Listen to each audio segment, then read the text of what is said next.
সবাইকে happy new year. আবার নতুন একটা বছর ২০২৫ এবং ২০২৫-এ আপনি ২০২৫-এর মতন গোল সেট করুন। ২০২৪-এ যা হয়েছে, যত আপস অ্যান্ড ডাউনস গেছে সবকিছু ভুলে যান। নতুন একটা বছর নতুনভাবে সামনের দিকে এগিয়ে যান। নতুনভাবে গোল সেট করেন এবং নতুনভাবে নিজের প্রতি একটা বিলিভ রেখে সামনের দিকে এগিয়ে যান। ডিটারমাইন্ড হন। আশা করি এই বছরটা সবার জন্য ভালো যাবে। সবাইকে শুভকামনা। আজকে আমরা গুগল অ্যানালিটিক্স 4 কোর্সের ৫ম নাম্বার ক্লাস করব এবং আশা করি আপনি এই কোর্সটা এনজয় করতেছেন। ডেটা নিয়ে প্লে করলে আপনার ডিসিশন মেকিংটা অনেক ভালো হবে। সো আশা করি আপনারা কোর্সের প্রতিটা ভিডিও খুব ভালো করে দেখতেছেন এবং সেগুলো প্র্যাকটিস করতেছেন। অ্যান্ড উইদাউট প্র্যাকটিস আসলে ডিফিকাল্ট হয়ে যাবে খুব ভালোভাবে এটা বোঝা। Because practice makes a man perfect, জানেনই তো একটা প্রভাব। সো আজকের ক্লাসে আমরা আলোচনা করব user and traffic. What is the difference between user and traffic. তো রিপোর্টের মধ্যে আপনি অ্যাকুইজিশনের আন্ডারে আমরা দুইটা সেগমেন্ট দেখতে পাবো, দুইটা সাবসেকশন দেখতে পাবো। একটা হচ্ছে ইউজার অ্যাকুইজিশন, একটা হচ্ছে ট্রাফিক অ্যাকুইজিশন। সো ভাইয়া, what is the difference between user acquisition and traffic acquisition? চলুন একটা ডিফারেন্সটা আমরা একটু ভিজিবল ওয়েতে আগে একটু দেখে আসি, তারপরে আমি এটাকে এক্সপ্লেইন করতেছি। সো আপনি যখন ট্রাফিক অ্যাকুইজিশনে ক্লিক করবেন, লুক, আপনি যখন ট্রাফিক অ্যাকুইজিশনে ক্লিক করবেন, আপনি যদি এখানে খেয়াল করে থাকেন, দেখেন এখানে দেওয়া কি session primary channel group group and যখন আপনি ইউজার অ্যাকুইজিশনে যাবেন তখন এখানে দেওয়া কি first user primary channel group. So দুইটা জায়গায় কিন্তু দুইটা কথা বলা, তাই না? দুইটা ডাইমেনশন দেওয়া, এক জায়গা সেশন আর এক জায়গা ফার্স্ট ইউজার। তো এই দুইটার ডিফারেন্সটা কি? দেখেন, চ্যানেল গ্রুপ মানে আমরা অলরেডি জানি, আপনি যদি আমার প্রিভিয়াস ভিডিওগুলো দেখে থাকেন তাহলে অলরেডি আপনি বলতে পারবেন যে চ্যানেল মানে কি। চ্যানেল মানে হচ্ছে যে মাধ্যমে, যে ওয়েতে আপনার ওয়েবসাইটে আপনার যে পটেনশিয়াল যে ভিজিটরগুলো আছে তারা এসেছে। ফর এক্সাম্পল, তারা যদি গুগলে যে সার্চ করে এবং আপনার ওয়েবসাইটটা যদি অর্গানিক সার্চে ফার্স্টে যায়, তাহলে তারা যদি ওইখানে ক্লিক করে, দ্যাট মিনস আপনার ইউজারটা আপনার ওয়েবসাইটে অর্গানিক সার্চের থ্রুতে এসেছে। আবার আপনি যদি আপনার ওয়েবসাইটে পেইড অ্যাড রান করান এবং আপনার ইউজার যদি আপনার ওয়েবসাইটে আসার জন্য পেইড অ্যাডের যে লিঙ্কটা আছে সেটা ক্লিক করে, দ্যাট মিনস আপনার ইউজার আপনার ওয়েবসাইটে পেইড সার্চের থ্রুতে এসেছে। এছাড়াও এমনও হইতে পারে যে আপনি আপনার ওয়েবসাইটে ডিরেক্ট ঢুকছেন। ডিরেক্ট ঢোকা মানে কি, যেমন আমি স্কেল এসইও যদি লিখে সার্চ করি, দেখেন এখানে আসে, আমি জাস্ট এন্টার ক্লিক করলে আমি দ্যাট মিনস এখানে আমি ডিরেক্টলি চলে আসি। So this is called direct user. এছাড়া organic social, that means social মিডিয়াতে যদি আপনার ওয়েবসাইটটা কেউ সার্চ করে, সেখানে যদি আপনার ওয়েবসাইটটা থাকে, অর্থাৎ আপনার ওয়েবসাইটে একটা পেজ থাকে, সেই পেজে আপনার ওয়েবসাইটের লিঙ্ক দেওয়া থাকে, সেখান থেকেও আপনারা আসবেন। So this are the channels. So আশা করি চ্যানেলটা বুঝেছেন। এখন বিষয়টা হচ্ছে যে ইউজার অ্যাকুইজিশনে আমাদের দেওয়া ফার্স্ট ইউজার প্রাইমারি চ্যানেল এবং ট্রাফিক অ্যাকুইজিশনে দেওয়া সেশন প্রাইমারি চ্যানেল। সো আগে আমি বলি যে ফার্স্ট ইউজার প্রাইমারি চ্যানেল মানে কি। So first user primary channel মানে হচ্ছে যে আপনার ওয়েবসাইটে যে ভিজিটরটা প্রথমে আসতেছে সে কোন চ্যানেলের থ্রুতে আপনার ওয়েবসাইটে আসতেছে, যেটা একটু আগেই বললাম যে চ্যানেল বলতে হচ্ছে যে organic search, paid search, direct, organic social, এইগুলোকে বোঝায়। সো আপনার ইউজার আপনার ওয়েবসাইটে আসার জন্য কোন চ্যানেলটা সর্বপ্রথম ব্যবহার করেছে, this is called first user primary channel. অন্যদিকে ট্রাফিক অ্যাকুইজিশনের ক্ষেত্রে দেখেন এখানে দেখা যাচ্ছে যে সেশন, দ্যাট মিনস একটা ইউজার কিন্তু অনেকগুলো সেশন করতে পারে। আমি আগেই বলেছি একটা ভিডিওতে এই কোর্সেরই যে সেশন গুগল কাউন্ট করে 30 minutes per session. That means আপনি যদি একটা পেজে যান, নর্মালি যে কোনো একটা পেজ, ফর এক্সাম্পল আপনি আমার এই পেজটা আসেন এবং এই পেজটা আপনি স্ক্রল করতেছেন, এই পেজটা আপনি এই এই অ্যাড কপিগুলো পড়তেছেন। সো যখন আপনি পড়বেন এবং পড়তে পড়তে যদি 30 মিনিট পার হয়ে যায়, দ্যাট মিনস তারপর থেকে 31 মিনিটে গুগল আপনাকে আরেকটা সেশন কাউন্ট করবে। দ্যাট মিনস গুগল 30 মিনিট পর্যন্ত আপনাকে একটা সেশন কাউন্ট করবে, 30 মিনিটের পরে আপনাকে আরেকটা সেশন কাউন্ট করবে। সো এখানে যদি আপনি খেয়াল করেন, রিয়েল টাইমে গেলে এই বিষয়টা আরো বেশি বুঝতে পারবেন। দেখেন রিয়েল টাইমে এখানে কি লেখা, active users in last 30 minutes. That means Google প্রতিটা ইউজারের জন্য 30 মিনিট করে বরাদ্দ রাখছে এবং 30 মিনিটের পরের থেকে সে আরেকটা সেশন কাউন্ট করে, কিন্তু ইউজার কিন্তু সেম। লেটস আমাকে আরেকটা এক্সাম্পল দিতে দিন।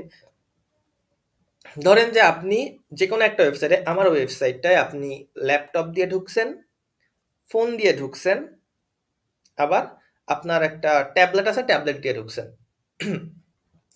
সো এই ক্ষেত্রে আপনি যদি ভেবে থাকেন যে গুগল আপনাকে আপনি হিসেবে চিনবে, এটা কিন্তু সব থেকে ভুল ভাবতেছেন। গুগলের কাছে ইউজার মানে ডিভাইস।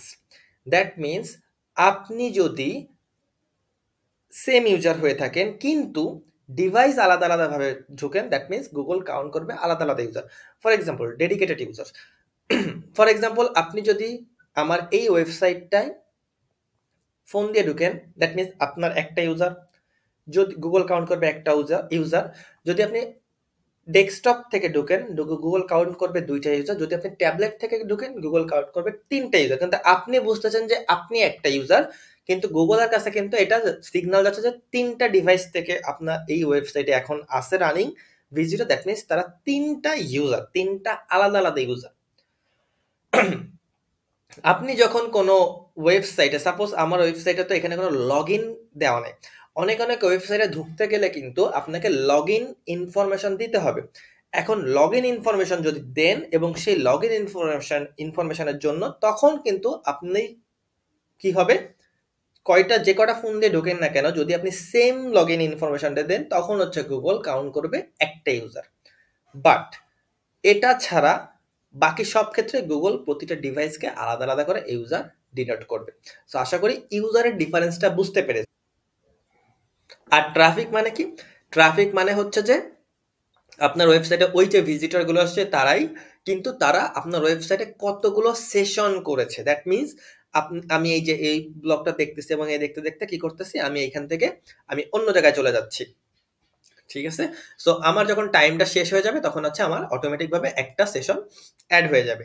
সো আশা করি বিষয়টা বুঝতে পারছেন, what is the difference between time and what is the difference between session.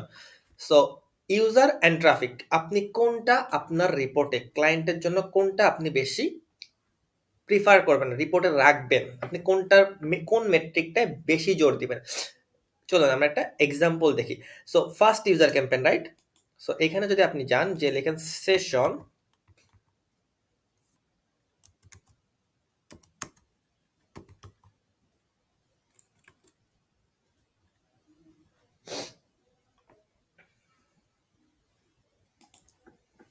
Okay. So দেখেন আমি যখন এখানে সেশন লিখে সার্চ করেছি তখনই আপনি এখন কম্পারিজন করতে পারবেন যে ইউজারটা প্রথমে আপনার ওয়েবসাইটটাকে অর্গানিক সার্চের থ্রুতে খুঁজে পাইলো, সে কি পরবর্তীতে অর্গানিক সার্চের মাধ্যমেই আপনার ওয়েবসাইটে এসেছে কিনা। দেখেন paid search, normally paid search, organic search, direct, referral. But খেয়াল করেন এইখানে একটা ইউজার প্রথমে আপনার ওয়েবসাইটটায় এসেছে ডাইরেক্ট সার্চের থ্রুতে, কিন্তু পরবর্তীতে সে আবার কি করছে, যে সাপোজ ধরেন যে আমি আপনার ওয়েবসাইটে আসলাম, লেটস সে আপনার ওয়েবসাইট ক্লিনিং সার্ভিস প্রোভাইড করে। এখন আমি আপনার ওয়েবসাইটে গেলাম, যাওয়ার পরে আমি আপনার ওয়েবসাইটটা ভালো করে দেখলাম, বাট আমি এখনই আপনার ওয়েবসাইটটাকে পারচেস করলাম না। ওকে, আপনার ওয়েবসাইটে আপনার সার্ভিসটাকে নিলাম না, আমি সামহাও আমি ওয়েবসাইট থেকে বের হয়ে গেলাম, আমি আমার কাজে গেলাম। কারণ ইন্টারনেটে তো সবাই যে কোনো কাজ করতে পারে, যে কোনো ডিসিশন মানে যে কোনো ইনফরমেশন খুঁজতে পারে এবং হঠাৎ করে কাজ চলে আসতে পারে। সো কাজে আমি চলে গেলাম। পরে আমি কি করলাম, পরে আমি ভুলে গেলাম নো, আমার তো ক্লিনিং সার্ভিস প্রোভাইডারকে হায়ার করতে হবে, কারণ আমাকে তো ক্লিন করতে হবে, তাই না? তো আমি আবার গুগলে গেলাম, গুগলে লিখে সার্চ করলাম যে কোনো একটা কিছু, সেখানে আপনার ওয়েবসাইটটা আসলো এবং আপনার পেইড অ্যাডটা আমি দেখতে পেলাম, আপনার পেইড অ্যাড আমি ক্লিক করলাম। সো আমি আমার যে ডিভাইসটাতে ফার্স্টে আপনার ওয়েবসাইটে ঢুকছিলাম, সেই ডিভাইসটার যে ডেটাটা গুগল যদি এখনো কুকিটা ক্লিয়ার না করে থাকে, দ্যাট মিনস গুগল কিন্তু বুঝতে পারবে যে ঠিক আছে এই ইউজারটা সর্বপ্রথম আপনার ওয়েবসাইটে এসেছিল ডিরেক্ট থেকে, অর্থাৎ ডিরেক্টলি আপনার ওয়েবসাইটটাকে সার্চ করে এসেছিল, কিন্তু এই ইউজারটা আবার এসেছে কি এখন পেইড সার্চের থ্রুতে। সো ইউজার একটা, কিন্তু এই ক্ষেত্রে কিন্তু সেশন হয়ে গেল দুইটা, কারণ সেম ডিভাইস থেকে আপনি সেম দিনে অথবা কুকিটা ডিলিট করার আগে এসেছেন। সো এই জন্য হচ্ছে এই মেট্রিকটা ইম্পর্টেন্ট, আপনি দেখতে পারতেছেন যে কোথায় বেশি কাজ করতেছে। দেখেন আরেকটা জায়গায় যে একটা ইউজার ফার্স্টে পেইড সার্চের থ্রুতে এসেছিল এবং পরে অর্গানিক সার্চের থ্রুতে ঠিক এসেছে। সো এই বিষয়গুলো কিন্তু একটা ভালো মেট্রিক, একটা হ্যান্ডি মেট্রিক এবং আপনাকে অনেক কিছু দেবেন। এখন এই ইউজারটা দেখেন অলমোস্ট 10 জন ইউজার যারা প্রথমে আপনার ওয়েবসাইটটাকে অর্গানিক সার্চের থ্রুতে খুঁজে পাইছিল, কিন্তু পরবর্তীতে তারা এই ওয়েবসাইটেই এসেছে, সেটা এসেছে পেইড সার্চের থ্রুতে। সো আবার ডাইরেক্ট অর্গানিক সার্চ। সো এইগুলো কিন্তু অনেক ইম্পর্টেন্ট মেট্রিক, যে মেট্রিকগুলো আপনার জন্য অনেক হ্যান্ডি। এখন আপনি যদি খেয়াল করে থাকেন এখানের এনগেজড সেশন, অ্যাক্টিভ সেশন পার অ্যাক্টিভ ইউজার্স, এইখানে যদি খেয়াল করেন দেখেন এখানে কিন্তু বেশি না, প্রায় 0.78 0.7। দ্যাট মিনস যে ইউজারগুলা আপনার ওয়েবসাইটে ফার্স্টে এসেছিল, লেটস সে আমি কথা বলি যে আপনার ওয়েবসাইটে একটা ক্লিনিং সার্ভিস নিয়ে এবং আমি আপনার ওয়েবসাইটে প্রথমে ঢুকছিলাম। ঢোকার পরে আমি কি করলাম, আমি আপনার ওয়েবসাইটে কোন সার্ভিসটা আমি নিব সেটা অলরেডি আমি ঠিক করে ফেলছি। ঠিক করার পরে আমি তখন সার্ভিসটা না নিয়ে আমি কি করছি, ব্যাক হয়ে গেছি, সামহাও কোনো একটা কারণে ব্যাক হয়ে গেছি। তারপরে আমি আবার আসছি, ডিরেক্টলি এসে আমি কি করছি, আপনার ওই সার্ভিসটা পারচেস করছি বা সার্ভিসটা আমি হায়ার করছি। সো আমি কিন্তু যেহেতু আমি তখন আর পরে যখন ঢুকছি তখন আর আমাকে বেশি পেজ ঘুরে ঘুরে দেখা লাগে নাই, দ্যাটস ওয়াই আমার সেশন ডিউরেশনটা কিন্তু কম হয়ে গেছে। সো এটা আপনি করতে পারেন এই সেশনের থ্রুতে। আশা করি বিষয়টা বুঝতে পারছেন এবং আশা করি ইউজার এবং সেশনের যে ভিতরে যে কনফ্লিকশনটা আছে সেটাও আপনার ক্লিয়ার হয়েছে। এবং এই বিষয়টা কিন্তু আপনাকে খুব ভালোভাবে বুঝতে হবে, আদারওয়াইজ আপনাকে কিন্তু কোন মেট্রিকটা আপনি ব্যবহার করবেন, কোন মেট্রিকটা আপনি ব্যবহার করবেন না, এটার মধ্যে একটা কনফিউশন ক্রিয়েট হবে এবং কনফিউশন মানে হইতেছে যে কোনো একটা ঝামেলা হয়ে যাবে। সো নিট অ্যান্ড ক্লিয়ার থাকার জন্য আপনাকে বিষয়গুলো, প্রতিটা বিষয় ভালোভাবে বুঝতে হবে এবং আশা করি আমি বুঝাইতে পারছি যে difference between user and traffic, both are same, but the only difference is ইউজারে হচ্ছে আপনার গুগল দেখাবে সরি, ইউজারে হচ্ছে আপনাকে গুগল দেখাবে যে সর্বপ্রথম আপনার ওয়েবসাইটে একটা ইউজার কোন চ্যানেলের মাধ্যমে এসেছে এবং ট্রাফিকে আপনাকে দেখাবে যে ওই ইউজারটাই হইতে পারে অথবা নিউ ইউজার হইতে পারে, it can be anyone. So সে আপনার ওয়েবসাইটে কোন সেশন, অর্থাৎ কতগুলো সেশন বা কতটুকু সময় আপনার ওয়েবসাইটে ব্যয় করলো, এটাই হচ্ছে আপনার এই যে সেগমেন্টটা ছিল, এই সেগমেন্টটার মেইন উদ্দেশ্য। সো আরো একটা জিনিস আমি একটু দেখাইতে চাচ্ছিলাম আজকে, সেটা হচ্ছে যে আপনি যদি অ্যাডমিনে যান, অ্যাডমিনে গেলে এখানে যদি ডেটা কালেকশনে যান, ডেটা কালেকশনে গিয়ে এখানে একটা সিগন্যাল দেখবেন যে গুগল সিগন্যাল, এটা মনে হয় আমি ফার্স্ট ক্লাসে স্কিপ করে গিয়েছিলাম। সো গুগল সিগন্যালের বিষয়টা কি, দেখেন গুগল সিগন্যাল যদি আপনি রাখেন তাহলে কিন্তু অন করেন, এটা আমি রেকমেন্ড করবো কখনোই অন করেন না, কারণ এক্সপার্টরা এটা রেকমেন্ড করে অন করেন না, বিকজ গুগল সিগন্যালটা যখনই আপনি অন করবেন তখনই হচ্ছে গুগল আপনার একটা প্রাইভেসি ইস্যু আছে, ঠিক আছে। ধরেন যে আপনি একটা ডিভাইস দিয়ে এইখানে এই লোকেশনে ঢুকছেন, আরেকটা ডিভাইস দিয়ে অন্য জায়গায় সেম টাইমে অন্য একটা লোকেশন আছেন। সো এই ক্ষেত্রে কিন্তু একটা কনফ্লিক্ট ক্রিয়েট হবে, যেটা কিন্তু একটা নেগেটিভ সিগন্যাল পাস করতে পারে। দ্যাটস ওয়াই গুগল এই যে গুগল সিগন্যালটা, এটা আপনার আমি রিকমেন্ড করবো এটা আপনি অন করবেন না, এটা অফই রাখবেন, কারণ এটা অতটা ম্যাটার করে না। এইখানে এই গুগল সিগন্যালটা যে ডেটাটা আপনার দেয়, এটা আসলে এতটা ইম্পর্টেন্ট না, এটা ইম্পর্টেন্টের তুলনায় এটা ক্ষতি করে বেশি। সো আপনি এটা একটু কেয়ারফুল থাকেন, ঠিক আছে। তো আশা করি এই বিষয়টা আপনি বুঝতে পেরেছেন যে কিভাবে সেশনটা কাউন্ট হয়, কিভাবে অর্গানিক সার্চ আপনি মেজারমেন্ট করবেন, কিভাবে আপনি ইউজারদের মেজারমেন্ট করবেন, আশা করি বুঝাইতে পারছি আজকের ভিডিওতে। আর যদি কোনো কনফিউশন থাকে অবশ্যই কমেন্ট সেকশনে আপনি জানান, আমি এভরিথিং আপনাদেরকে ইন ডিটেল বোঝানোর চেষ্টা করব এবং বুঝাই দিব, যেটা আমি সবসময় করে আসছি এবং করে যাব। সো যদি এখনো চ্যানেলটা সাবস্ক্রাইব করে না থাকেন অবশ্যই সাবস্ক্রাইব করে থাকেন। 2025 জাস্ট অনেক কিছু আসবে, অনেক মার্কেটিং টিপস, অনেক আপডেট এবং ইনফরমেশন আপনি এখান থেকে পাবেন। সো আপনি যাতে নিজের থেকে আর ইনফরমেশন খুঁজতে না হয়, আমাকে দায়িত্ব দিন যাতে আমি আপনাকে সুন্দরভাবে ইনফরমেশনটা পৌঁছে দিতে পারি। সো এর জন্য হলো আপনাকে কি করতে হবে, সাবস্ক্রাইব করে রাখতে হবে এবং নোটিফিকেশন বেলটা ক্লিক করে রাখতে হবে, যাতে আমি যখনই কোনো ভিডিও দিই আপনি টুস করে নোটিফিকেশনটা পেয়ে যান। তো দেখা হবে পরবর্তী ভিডিওতে, সেই পর্যন্ত সবাই ভালো থাকবেন, সুস্থ থাকবেন। আসসালামু আলাইকুম।